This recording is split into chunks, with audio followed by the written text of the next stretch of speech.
C'est une friandise en forme de bar, bien connue pour ses plaisanteries. Mais en l'ouvrant aujourd'hui, surprise, pas de blague. Un barbecue, c'est toujours joyeux, mais loin de la végétation, c'est encore mieux. Je crois qu'il n'est pas convaincu par la blague. Que fait un pompier pour éteindre des flammes? Il arrose avec de l'eau, alors fait pareil en cas de brûlure. Oh, c'est trop bien! Pour éviter le feu de forêt, on porte un cendrier de poche et c'est moins lourd qu'un extincteur. C'est pas une blague, c'est un bon conseil. Dans chaque papillote, une devinette sur 2 a été remplacée par un message de prévention des pompiers. Bon, les blagues, il y en a certaines, elles sont pas terribles. Et avoir un petit message comme ça, c'est toujours cool. Surtout pour les enfants, pour le peu qu'ils puissent se blesser, en fait, des fois, ils savent pas vraiment réagir. Et là, au moins, c'est un bon moyen pour eux de retenir. Et puis, ça fait toujours plaisir à Carambar quand même. Ça peut peut-être effectivement sensibiliser les mangeurs de bonbons, comme moi, par exemple. Les carambars sont produits dans la région depuis plus de 70 ans.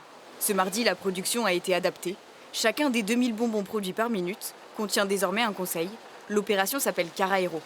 C'est la production du fameux Carahéro, donc la série limitée dans le cadre du lancement de cette opération, dans lequel vous retrouvez 3 parfums. Ce projet, le confiseur le prépare depuis plus d'1 an.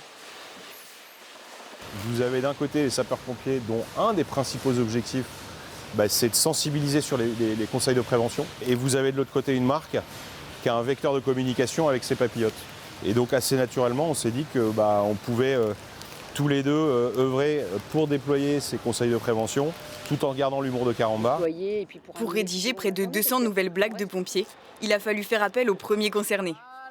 Vous savez quel était le nom du premier pompier en France? Lancelot. Lance-Lot. Blagues et bons tuyaux ont tous été écrits par des sapeurs-pompiers. Ça va nous permettre de toucher un public très très large. Ça vient finalement compléter tout ce que l'on fait tout au long de l'année, vers les écoles, vers les élèves, vers les adultes aussi. En France, seuls 30% de la population est formée aux gestes qui sauvent. Cet été, le bus sillonnera les villes pour faire de la prévention à l'aide des fameux bonbons.